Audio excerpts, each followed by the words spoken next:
28 ফেব্রুয়ারি রোববার রাত 8টায় জাহিদ হোসেন আছে এডিটর স্পিকে। জানিয়ে দিচ্ছি শিরোনাম।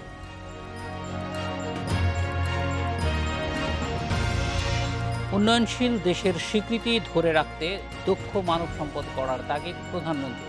বিজ্ঞান ও কারিগরি শিক্ষায় জোর। জাতীয় প্রেসক্লাবের সামনে ছাত্রদলের সঙ্গে পুলিশের সংঘর্ষ, আহত ৩৫, হাসপাতাল থেকে আটক 7।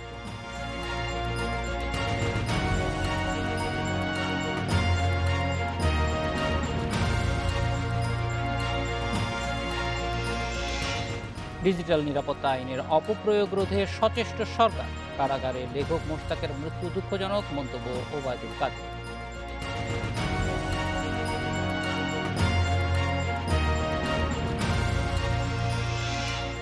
উন্নয়নশীল দেশের স্বীকৃতি ধরে রাখতে দক্ষ মানব সম্পদ গড়ে তোলার তাগিদ দিয়েছেন প্রধানমন্ত্রী শেখ হাসিনা।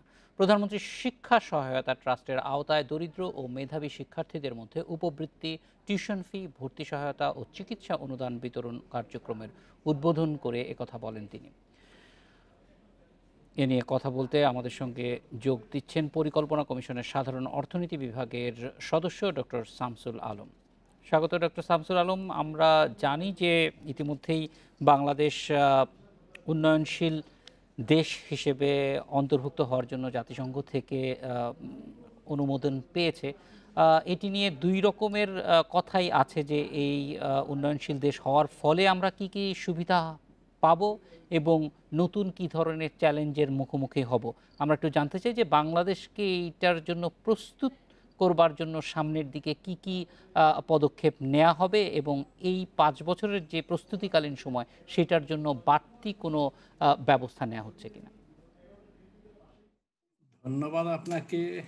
এটা অবশ্যই বাংলাদেশের স্বাধীনতার 50তম বর্ষ এবং বঙ্গবন্ধু শেখ মুজিবুর রহমানের জন্ম শতবার্ষিকীতে একটি বড় রকমের আমাদের জাতীয় অর্জন, এবং এই অর্জন আমরা স্বীকৃতি পেয়েছি উন্নয়নশীল দেশ হিসেবে, যা আমরা অন্তর্ভুক্ত ছিলাম অনুন্নত দেশ বা স্বল্পোন্নত দেশ হিসাবে 1975 সনে।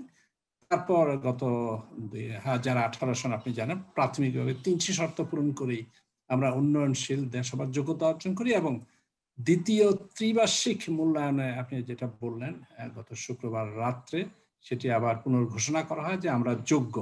আনুষ্ঠানিক ঘোষণা আসবে 2026-এ জাতিসংঘের সাধারণ পরিষদে সেটি ঘোষণা আসবে, ওইভাবেই এসে থাকে। তো আপনি প্রস্তুতির বিষয়টি বলেছেন। প্রস্তুতির বিষয়টি সরকার অত্যন্ত গভীরভাবে লক্ষ্য রেখেছে। আমরা 2017-তে 18 প্রথম ঘোষণা হলো, 2017-তে জাতিসংঘে গিয়ে সরকারের প্রতিনিধি দল, সেখানে আমাদের ইয়ারডি ছিল, আমাদের পররাষ্ট্র মন্ত্রণালয়, পরিকল্পনা কমিশনের পক্ষ থেকে আমি এবং আরো আমন্ত্রিত বিশেষ কয়েকজন অতিথি সহ আমরা জাতিসংঘের সিডিপিতে তারা যে থ্রেশহোল্ড ফিগারগুলো রেখেছে, অর্থাৎ মাথাপিছু আয়, আমাদের আর্থিক ও পরিবেশগত যে কি বলে এটাকে ভালনারেবিলিটি এবং ভঙ্গুরতা এবং হিউম্যান রিসোর্স, 2018 সনে 2017-তে আমরা সেটা দেখেছি যে আমরা সেটি পূর্ণ করি, এবং সেটি সরকার আনুষ্ঠানিকভাবে আগ্রহ প্রকাশ করে যে আমরা বিবেচিত হতে পারি। তো এটা বলার অর্থ যে আমাদের প্রস্তুতিটা কিন্তু আগে থেকেই ছিল। 18-তে সেটি হবে আমরা আগেই জানতাম, 2 মাস 3 মাস আগেই। এবছর এবার ফেব্রুয়ারিতে হবে সেটিও আমাদের জানা ছিল। আমরা 1 মাস আগেই এই সিডিপির সঙ্গে আমরা আনুষ্ঠানিক বসেছিলাম নিউ ইয়র্কে, ভার্চুয়াল মিটিং অবশ্য। সেখানে তারা যে আমাদের যে থ্রেশহোল্ড ফিগারগুলো তাদের সঙ্গে আমাদের মেলে কিনা আমরা দেখলাম হুবহু মিলে গিয়েছে, সামান্য হেরফের, কিন্তু আমরা শর্ত পূরণ করি। তো সে থেকে আমরা জানতাম যে আমরা আসলে আনুষ্ঠানিক ঘোষণা কেবল অপেক্ষা। তো এটি সম্ভব হয়েছিল সরকার এত বেশি একটি টাস্ক ফোর্স 2017-তে গঠন করে এই বিষয়টা দেখাশোনা করা এবং জাতিসংঘের সঙ্গে সংযোগ রাখা, এবং আমাদের যে স্ট্যাটিস্টিক্যাল ব্যুরো আছে বিবিএস, তাদের সঙ্গে রেখে আমাদের তথ্যপত্রগুলোকে সেভাবে বিন্যাস করা। অর্থাৎ সরকার আগের থেকেই প্রস্তুতি নিচ্ছিল এবং যা যা প্রয়োজন সেটা আমরা করছিলাম। সেটি হলো প্রক্রিয়াকরণ বিষয়ক। আরো যে বিষয়টি গুরুত্বপূর্ণ, সরকার এই টাস্ক ফোর্সের অনুরোধে বা আমি বলবো নির্দেশনায় পরিকল্পনা কমিশন একটি গভীর অধ্যয়ন সম্পন্ন করে। সেই স্টাডিতে আমরা দেখতে চেয়েছি যে আমাদের এই যে উত্তরণের ফলে আমরা যে কথিত সুবিধাগুলো হারাবো বা হারাতে পারি, আর আমাদের যে সুবিধাগুলো হবে, সেটা আমাদের বাণিজ্যের ক্ষেত্রে হোক, আন্তর্জাতিক বিভিন্ন সহযোগিতা যা পাচ্ছিলাম তার আর্থিক মূল্যায়ন কি হবে, আমরা বিস্তারিত একটি অধ্যয়ন সম্পন্ন করি 2018-তে।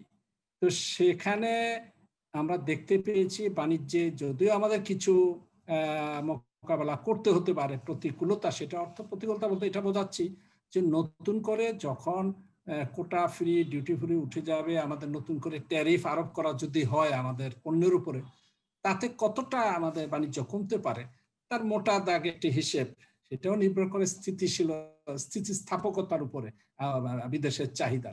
তো যেহেতু পোশাক পরিচ্ছদ মোটামুটি প্রয়োজনীয় পণ্য, এটা খুব আমরা মনে করি কিছুটা অস্থিতিশীল, মানে ট্যাক্স বাড়ালো যদি আমরা দাম বাড়াই তাতেও সেটা বিক্রি হবে। যাই হোক, মোটা দাগে আমরা দেখেছি কিছু আমাদের লস হতে পারে। আর লাভের দিক থেকে হলো যেটা বাংলাদেশ, এটা মনে রাখতে হবে, আমরা আমাদের সামর্থ্য দিয়ে এই যোগ্যতা অর্জন করেছি, অর্থনৈতিক সামর্থ্য দিয়ে, আমাদের অর্থনৈতিক পারফরমেন্স দিয়ে এটা আমরা অর্জন করেছি। সেক্ষেত্রে বিদেশি সহায়তার কথা হয় যে আমরা কিছুটা কমে যেতে পারে, আপনি জানেন এটাও বলা হয় যে আন্তর্জাতিক সহযোগিতার ক্ষেত্রে যে ওডিএ, ওভারসিজ ডেভেলপমেন্ট অ্যাসিস্ট্যান্স, সেটা হয়তো কমবে এবং সেটা বরাবরই কমে আসছে। এটাও আমাদের জন্য নতুন কিছু নয়, এটা চ্যালেঞ্জও নয়। এক সময় আমাদের দেশজ আয়ের প্রায় 14% আমরা বৈদেশিক সহায়তা নিতাম, এখন সেই 2%-এর নিচে। আমরা কিন্তু তারপরেও উন্নয়নশীল দেশের কাতার অন্তর্ভুক্ত হওয়ার যোগ্যতা অর্জন করেছি। তো কিছু ঋণ যদি কমে যায়, গ্রান্টস কমে যায়, তাতে বাংলাদেশে কিছুই আসবে যাবে না, এটাই বোঝাতে চাচ্ছি। 14%, যেখানে ছিল আমাদের প্রায় 14% জিডিপি, সেখানে 2%-এর নিচে নেমে আসার পরও তো আমরা যোগ্যতা অর্জন করেছি। কাজে আমরা নিজেরাই সক্ষমতা অর্জন করছি। আমাদের বৈদেশিক উদার রিজার্ভ $44 বিলিয়ন পৌঁছে, যা বিশাল একটা ভান্ডার আমাদের, আমি মনে করি সামর্থ্যের দিক থেকে। আর বৈদেশিক বাণিজ্যে যেটুকু কমতে পারে এটা মনে রাখতে হবে, কমবেই এমন কোনো কথা নয়। যুক্তরাষ্ট্র আমাদের একজন বাণিজ্য অংশীদার, তারা কোনো জিএসপি সুবিধা আমাদের দেয় না। তার সত্ত্বেও যুক্তরাষ্ট্রে কিন্তু ক্রমাগত আমাদের রপ্তানি বেড়েছে, বিশেষ করে গার্মেন্টসে $5 বিলিয়ন মতো আমরা রপ্তানি করে থাকি। তার মানে জিএসপি না দেওয়ার সত্ত্বেও, বাণিজ্য সুবিধা না দেওয়ার সত্ত্বেও কিন্তু আমরা আমাদের পারফর্ম ভালোই করে যাচ্ছি।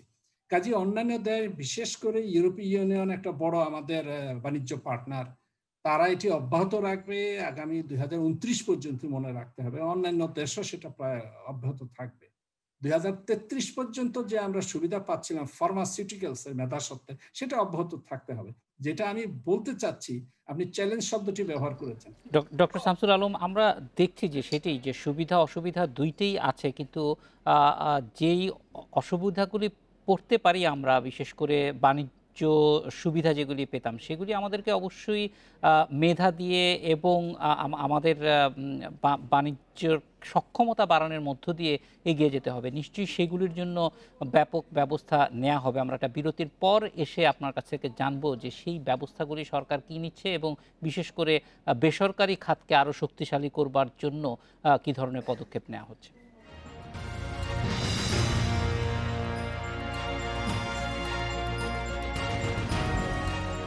ডক্টর শামসুল আলম, যেটি জানতে চাচ্ছিলাম যে আপনি আগেও বলছিলেন যে প্রস্তুতি যেভাবে নেওয়া হচ্ছে সামনের জন্য, কিন্তু যেই সুযোগগুলি আমাদের সামনে আসছে, বিশেষ করে অ্যাক্সেস টু ফান্ড, আমরা জানি যে আগের চাইতে এখন অনেক বেশি কম্পিটিটিভলি আমরা ফান্ড অ্যাক্সেস করতে পারবো।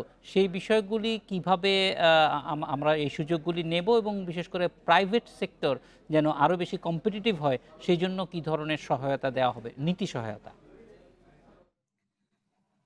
নীতি সহায়তার মধ্যে প্রথমেই বলবো, আমরা ব্যক্তি খাতকে কিন্তু যথেষ্ট সুযোগ সুবিধা, নীতি সুবিধা দিয়ে যাচ্ছি যাতে তারা বাণিজ্যে আরো সুবিধা করতে পারে। আমি যেটা বোঝাতে চাচ্ছি, আমাদের যে উন্নয়নের এখন দর্শন, সেটা ষষ্ঠ, সপ্তম, অষ্টম পঞ্চবার্ষিক পরিকল্পনা যেটা জোর দিয়েছি, ব্যক্তি খাতকে আমরা রেখেছি ড্রাইভিং সিটে উন্নয়নের। কথাটা বোঝাতে চাচ্ছি, অর্থাৎ চালিকা শক্তি হিসাবে ব্যক্তি খাতকেই আমরা যথেষ্ট সমর্থন দিয়ে যাচ্ছি। একটা জিনিস খেয়াল করুন, স্বাধীনতার পর মাত্র 14% বিনিয়োগ আসতো, সমগ্র বিনিয়োগের 14% আসতো বেসরকারি খাতে। আর সেই বেসরকারি খাতের এখন বিনিয়োগ আমরা উন্নীত করেছি প্রায় 75%, 75-76 মোট বিনিয়োগের। অর্থাৎ এই প্রাইভেট সেক্টরকে যত রকমের সুযোগ সুবিধা দেয়া সেটা কিন্তু আমরা দিয়ে যাচ্ছি, এবং সে কারণে আপনি দেখছেন প্রণোদনা প্যাকেজে তাদেরকে প্রথম সুযোগ সুবিধাগুলো দেয়া হলো গার্মেন্টসে। আমি এটা রেফার করছি এই কারণেই, যেটা বোঝানোর জন্য। আর রপ্তানি বৃদ্ধির ক্ষেত্রে আমরা বন্ডেড ওয়ারাস গার্মেন্টসকে দিয়েছি, সেটা এখন আমাদের লেদারে সম্প্রসারিত হয়েছে এবং অন্যান্য ক্ষেত্রে সেটা আমরা সম্প্রসারিত করতে চাচ্ছি। প্রতিযোগিতা মোকাবেলা করতে হবে, এটা অবশ্যই সত্য। তার কারণ হলো এখন আমরা পরিকল্পনা যে জোরটা দিয়েছি অর্থনীতিকে বাণিজ্যের ভিত্তিতে এগিয়ে নেওয়া, আমরা রপ্তানির উপর যথেষ্ট জোর দিয়েছি এবং রপ্তানি বৈচিত্র্যায়নের উপরও আমরা জোর দিয়েছি। শামসুল আলম, রপ্তানি বৈচিত্র্যের যখন কথা বলছেন, অর্থনীতির ভঙ্গুরতায় আমরা জানি যে বাংলাদেশে এখানে একটা বড় ঝুঁকির জায়গায় আছে, কারণ আমরা রপ্তানিটা একটা পণ্য নির্ভর। এই বৈচিত্র্যের ক্ষেত্রে আমরা অনেকদিন চেষ্টা করছি, কিন্তু খুব কোনো আরেকটা বা দুইটা বড় পণ্য কিন্তু আমরা এখনো সামনে আনতে পারছি না। আসছে, আমি একটু সর্বশেষ আপনাকে বলি, আমরা ইলেকট্রনিক্সে ভারত সহ বিভিন্ন দেশে কিন্তু এখন ইলেকট্রিক পণ্য, ইলেকট্রনিক্স পণ্য কিন্তু আমরা পাঠাচ্ছি। আমরা মোটরসাইকেল তো আগেই রপ্তানি করেছি, রানার মোটরসাইকেল, এখন টেলিভিশন, ফ্রিজ, এখন কিন্তু আমাদের দেশ থেকে বেশ উন্নত মানের রপ্তানি শুরু হয়েছে। হ্যাঁ, বৈচিত্র্যের জন্য আমাদের আরো প্রচেষ্টা নিতে হবে, এটা সত্য। সেই জন্য আমাদের ট্যাক্স স্ট্রাকচারও কিছুটা পরিবর্তন আসতে হবে। বিশেষ করে আমাদের এভারেজ ট্যারিফটা কিন্তু কমিয়ে আনতে আমরা চাইবো, যেটা এখনো আমাদের প্রতিযোগী দেশ থেকে আমাদের বেশি। ক্রমান্বয়ে সেটি কমিয়ে আসবে। যে কর্মসূচির কথা বলেছিলাম, যে অ্যাকশন প্ল্যান তৈরি করেছি কিভাবে আমরা এই উত্তরণকে মোকাবেলা করব, আমরা বাণিজ্য মন্ত্রণালয়কে আরো সক্ষম করে তুলতে চাচ্ছি, যেখানে তারা আরো বেশি preferential trade agreement, free trade agreement আরো করতে পারে, অন্তত 5-7টা আগামী দিনগুলোতে। সে বিষয়ে তারা নিজেরা কর্মসূচি নিচ্ছে, দক্ষ হয়ে উঠছে, এবং তাদের সঙ্গে আমরা পররাষ্ট্র মন্ত্রণালয়, আমাদের ইআরডি যেটাকে আমরা বলি, এক্সটার্নাল রিসোর্সেস ডিভিশন, তো সম্মিলিতভাবে আমরা কিন্তু আগামী দিনগুলোতে কিভাবে মোকাবেলা করব বাণিজ্য নেগোসিয়েশন উন্নত করার ক্ষেত্রে। আরেকটি জিনিস খেয়াল করুন, মানব সম্পদকে আরো দক্ষ করে তুলবার জন্য আমরা যথেষ্ট গুরুত্ব দিচ্ছি, এবং বিনিয়োগের প্ল্যান যথেষ্ট অষ্টম পঞ্চবার্ষিক পরীক্ষা বাড়ানো হবে, যেটা 2.6% ছিল আমাদের জিডিপি, সেটাকে 4% উন্নীত করব। তো এর মাধ্যমে শিক্ষা ব্যবস্থাটাকে আরো বাজারমুখী করা, বাজার ভিত্তিক করা, প্রযুক্তি ভিত্তিক করা, এই বিষয়তে সরকারি বেসরকারি বিশ্ববিদ্যালয়গুলোকে যথেষ্ট আমরা আলাপ আলোচনায় রাখছি, আপনারা জানেন, তারাও সচেতন। এবং এই যে ব্যবসায়ী গ্রুপ, তাদের নিজস্ব বিশ্ববিদ্যালয়গুলো তারা আছে, তা আমরা আশা করি তাদের শিল্পোপযোগী যে মানব সম্পদ তারা সেটা গড়ে তুলবেন এই কারণে যে প্রতিযোগিতা মোকাবেলা করতে হলে বাণিজ্য আমরা অনেক করি, কিন্তু প্রায় 1200-1300 পণ্য রপ্তানি করি, এটা কিন্তু একটা বিরাট সংখ্যা, কিন্তু 83-84% আসে শুধু গার্মেন্টস থেকে, যেটা আপনি বললেন। এই একমুখীনতা অবশ্যই কাটিয়ে উঠতে হবে, তার জন্য দক্ষতা বড় প্রয়োজন, প্রযুক্তির অভিজ্ঞতা আরো প্রয়োজন, এবং বিদেশি বিনিয়োগ প্রয়োজন, যেখানে আমাদের ব্যবস্থাপনার দক্ষতা আসবে, পুঁজি আসবে, আমাদের বাজারের অভিজ্ঞতা বাড়বে, এফডিআই আসলে সেই এফডিআই এর উপযোগী আর্থিক পরিবেশ আমরা তৈরি করছি, যেগুলো স্পেশাল ইকোনমিক জোনস আমরা দ্রুত চেষ্টা করছি সেগুলো গড়ে তোলার জন্য। 11টি উদ্বোধন করা হয়েছে, আরো দ্রুত উদ্বোধন হবে। 100টি বিশেষ অর্থনৈতিক অঞ্চল গড়ে তোলা হচ্ছে। আমরা বিদ্যুতের ক্ষেত্রে স্বয়ংসম্পূর্ণতা অর্জন করেছি, আমরা অবকাঠামোর ক্ষেত্রে 2টি সমুদ্র বন্দর গড়ে তুলছি খুব দ্রুত। এগুলো করার অর্থ হলো বিদেশি বিনিয়োগকে আকৃষ্ট করা, আমাদের ব্যবসায়ীদের আরো সক্ষম করে তোলা, ব্যবসায়িক খরচ যাতে আরো কমে আসে, সেই জন্য সিমলেস ট্রান্সপোর্টের উপর আমরা জোর দিচ্ছি, মাল্টি মডাল ট্রান্সপোর্ট, মানে ট্রান্সপোর্ট গুলো দিন রাত 24 ঘন্টা যাতে খোলা থাকে, পোর্ট, সড়ক, জনপথ, দিন রাত বলে কিছু কথা নেই, সর্বক্ষণ চলবে। এই নীতিটাকে আমরা জোর দিতে চাচ্ছি, এবং এটা আমরা চাচ্ছি যে এটা প্রতিষ্ঠিত হোক। আলম, অনেক ধন্যবাদ আমাদের সঙ্গে যোগ দেওয়ার জন্য। এডিটর স্পিকে নিচ্ছে আরো একটা বিরতি।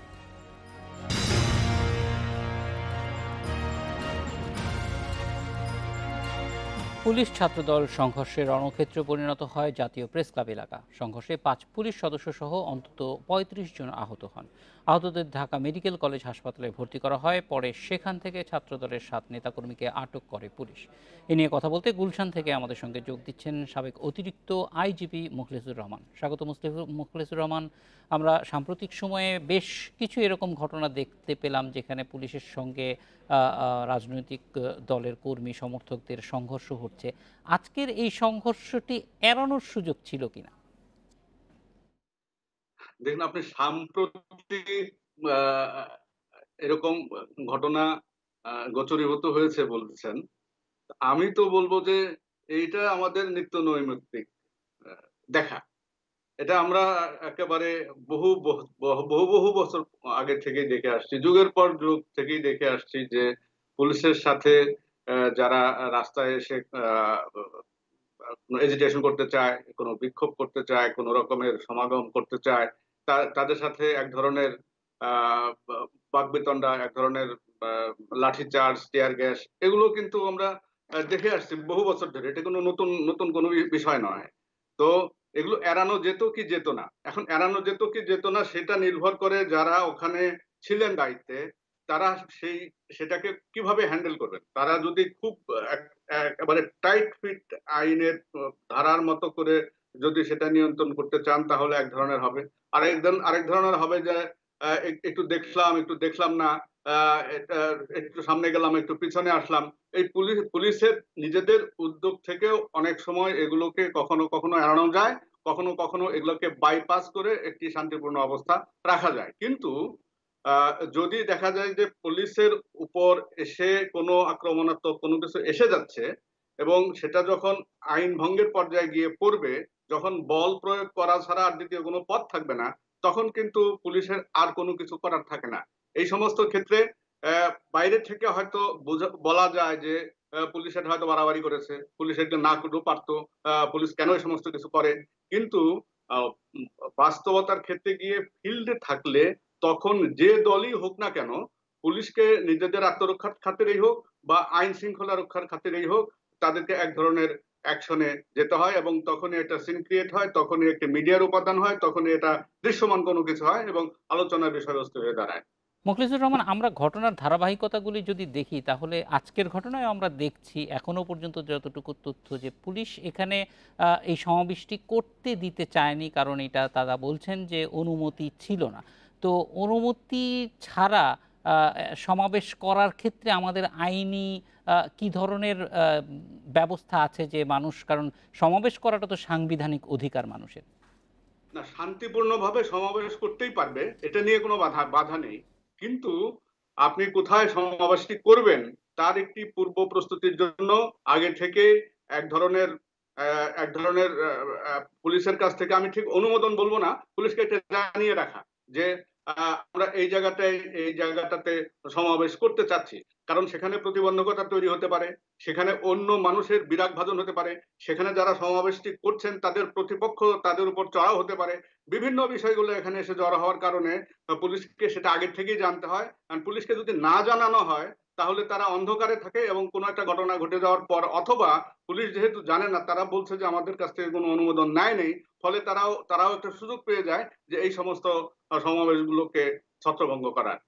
মুখলেসুর রহমান, কিন্তু এই সুযোগগুলি কেন ধরেন ও যারা ক্ষমতায় থাকে তাদের সমাবেশের সময় হয় না, যারা ক্ষমতার বাইরে আছে তাদের ক্ষেত্রেই হয়? এই ট্রেন্ডটা বুঝতে পারি না।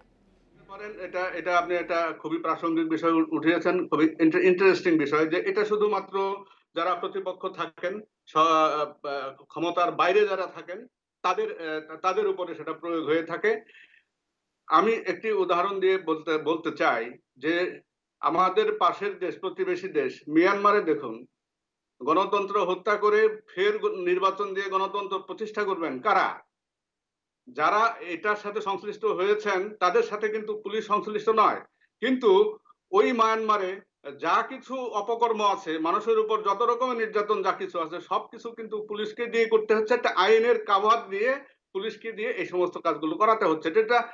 এটা একটা কি বলবো, যে এটা একটা প্যারাডক্স, যে পুলিশকে সবসময় দেখা যাচ্ছে যে তারা যেভাবে ইনস্ট্রাক্টেড হন, তারা যেভাবে আহ, তাদের সিনিয়রদের কাছ থেকে ইনস্ট্রাকশন পান, নির্দেশাবলী পান, ঠিক সেইভাবেই মাঠেও তারা সেইভাবেই অ্যাক্টগুলো করে থাকেন। এটা আপনি বলতে পারেন যে এই চিত্রটাই কিন্তু আমি প্রথমে বলেছি, এই চিত্রটাই কিন্তু আমরা যুগের পর যুগ ধরে দেখে আসছি যে যারা ক্ষমতার বাইরে আছেন তাদের প্রতি পুলিশ অনেকখানি শক্ত, আর যারা ক্ষমতার মধ্যে থাকেন তাদের ভিতরে যদি কোনো ধরনের গোলযোগ হয় সেক্ষেত্রেও কিন্তু পুলিশ হস্তক্ষেপ করে। আমরা দেখেছেন এই তো কয়েকটি জেলায় এ ধরনের ঘটনা ঘটেছে, পুলিশ কিন্তু সেখানেও সরকারি দলের যারা অ্যাক্টিভিস্ট ছিলেন তাদের উপরেও কিন্তু তাদের আইনটা প্রয়োগ করেছেন, লাঠিচার্জ করেছেন, টিয়ার গ্যাস ছেড়েছেন। একেবারে যে ক্ষমতাসীনদেরকে বলগাহীন ভাবে ছেড়ে দেওয়া হয়েছে, লাগামহীন ভাবে ছেড়ে দেওয়া হয়েছে তা কিন্তু আসলে নয়। দেখা যায় যারা যারা ক্ষমতার বাইরে আছেন তারা সবসময় এজিটেট করার চেষ্টা করেন, সবসময় একটা বিরোধী পক্ষ নিয়ে জনমত তৈরি করার চেষ্টা করেন। সরকার এগুলো মনে করে যে তাদের জন্য এই সমস্ত ক্ষতিকর। শান্তিপূর্ণ সমাবেশ অনেক সময় শান্তিপূর্ণ থাকে না, কারণ এটার যে অভিজ্ঞতা, সেই অভিজ্ঞতাগুলো কিন্তু এই সরকারের কাছে ভালো নয়। যে শান্তিপূর্ণ সমাবেশ একটা পর্যায় পর্যন্ত চলছিল, তারপরে দেখা গেল যে এটা আগুন লাগানো, মানুষ পোড়ানো, লন্ডভন্ড করে দেওয়া, ট্রেনে আগুন জ্বালায় দেওয়া, এই সমস্ত অভিজ্ঞতাগুলো থাকার কারণেও সরকারের ভিতরে এক ধরনের অতিরিক্ত রকমের সতর্কতা এসে থাকে এবং সেই অনুযায়ী পুলিশও হয়তো সেইভাবে অ্যাক্ট করে। অবশ্যই মোখলেসুর রহমান, আমরা বুঝি যে এই বিষয়টা আসলে পুলিশ একদম সামনের কাতারে থাকে বলে আমরা পুলিশকেই চিহ্নিত করি, কিন্তু এর পেছনে অনেক কিছুই থাকে, অনেক দায়িত্ব পালনের ক্ষেত্রে নানান ধরনের নির্দেশনাও থাকে, সেটি আপনার কথায় খুবই স্পষ্ট। একটু জানতে চাই যে পুলিশও কিন্তু এই যে আমরা যত কিছুই বলি, আজকে 5 জন পুলিশ সদস্য আহত হয়েছে, ফলে পুলিশও নিশ্চয়ই চায় না যে এই ধরনের ঘটনাগুলি বেশি ঘটুক, কারণ যখন একটা নিয়ন্ত্রণের বাইরে চলে যায় সেটা যেই দলই হোক না কেন তখন তো পুলিশ ইন্টারভেনশন করেই। কিন্তু আমি প্রথমেই যেটা জানতে চাচ্ছিলাম যে কোনো একটা সিস্টেমের মধ্যে এসে এই ধরনের ঘটনাগুলি কমিয়ে নিয়ে আসা সম্ভব কিনা।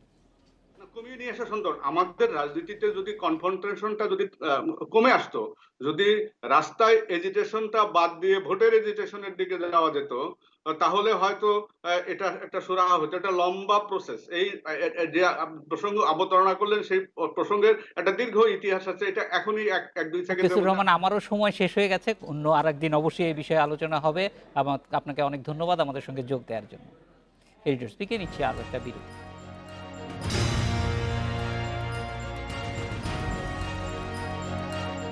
কারাগারে লেখক মুশতাক আহমেদের মৃত্যুর বিষয়টি দুঃখজনক বলে মন্তব্য করেছেন আওয়ামী লীগের সাধারণ সম্পাদক ওবায়দুল কাদের। ডিজিটাল নিরাপত্তা আইনের অপপ্রয়োগ যাতে না হয় সে বিষয়ে সরকার সচেষ্ট বলেও জানান তিনি। এ নিয়ে কথা বলতে উত্তরা থেকে আমাদের সঙ্গে যোগ দিচ্ছেন ডিবিসি নিউজের সম্পাদক জায়েদুল হাসান পিন্টু। জায়েদুল হাসান, ওবায়দুল কাদেরের যে বক্তব্য যে সরকার সচেষ্ট আছে ডিজিটাল সিকিউরিটি অ্যাক্ট যাতে অপপ্রয়োগ না হয়, এই বক্তব্যটির সঙ্গে আপনি কতটুকু যে প্রয়োগ হচ্ছে সেটার মিল খুঁজে পান? ধন্যবাদ আপনাকে। মোশতাকের মৃত্যুতে আমিও শোক প্রকাশ করছি। আওয়ামী লীগের সাধারণ সম্পাদক দুঃখজনক বলছেন, যে কোনো মৃত্যুই দুঃখজনক, তবে এই মৃত্যুটা যেন না হয় সে ব্যাপারে সচেষ্ট তারা ছিলেন কিনা এই নিয়ে আমি সন্দিহান। আর আপনি যে প্রশ্নটা করেছেন তার এই বক্তব্যের সঙ্গে বাস্তবতার কতটুকু মিল, আমি এখানে মিল খুঁজে পাই না। এই বক্তব্য 2018 সালে যখন সেপ্টেম্বরে আইনটি পাশ করা হয় তখনই আমরা উদ্বেগ প্রকাশ করেছিলাম। ইভেন পাশ করার আগেই আইনটি নিয়ে যখন স্টেক হোল্ডারদের সঙ্গে আলাপ আলোচনা হয়, বিশেষ করে সাংবাদিকদের সঙ্গে যখন আলাপ আলোচনা হয়, সাংবাদিকদের পক্ষ থেকে তাদের উদ্বেগের কথাগুলো জানিয়েছিল। সরকার সেগুলো আমলে নেবে এটাও বলেছিল। সংসদীয় কমিটির সঙ্গে বৈঠক হয়েছিল, বৈঠকেও তারা একতরফাভাবে বৈঠক শেষ করে তারা এই আলোচনা শেষ না করেই কিন্তু আইনটি পাশ করে ফেললো। তার মানে উদ্বেগের জায়গাটা যে তখন আমরা বলেছিলাম সেই উদ্বেগগুলো কিন্তু রয়েই গেল। 2018 সালে যে উদ্বেগের কথা বলেছিলাম 2021 সালে এসে কিন্তু সেই উদ্বেগটা যে আমাদের সত্যি ছিল, আমাদের আশঙ্কাটা ভুল হয়নি। এখন সরকারের পক্ষ থেকে তখনও বলা হয়েছিল অপপ্রয়োগ হবে না, তাহলে এখন বলা হচ্ছে অপপ্রয়োগ না হওয়ার ব্যাপারে সচেষ্ট থাকবে। তো অপপ্রয়োগ তো হয়েই চলছে। এবং এই আইনটার অপপ্রয়োগ আরো হবে। আপনাকে আমি বলে রাখি, যতদিন না পর্যন্ত আইনটা সংশোধন করা হবে, এই আইনটাকে আরো সুস্পষ্ট করা না হবে, এই আইনটাকে আরো জনবান্ধব করা না হবে, ততদিন পর্যন্ত এটার অপব্যবহার চলতেই থাকবে। হঠাৎ হঠাৎ ঘটনা ঘটবে, তখন দেখবেন যার যার অবস্থান থেকে বক্তব্য দিবে, কিন্তু ভিতরে ভিতরে যে ঘটনাগুলো ঘটে, যেগুলোর আউটব্রাস্ট নেই, কিন্তু মানুষের ভিতরে এক ধরনের আতঙ্ক বা আশঙ্কা বা এক ধরনের ভয় ঢুকে যায়, সেই যে পরিবেশটা, সেই পরিবেশটা কিন্তু সাদা চোখে দেখা যায় না। হ্যাঁ, সেই পরিবেশটা তো বিরাজ করে।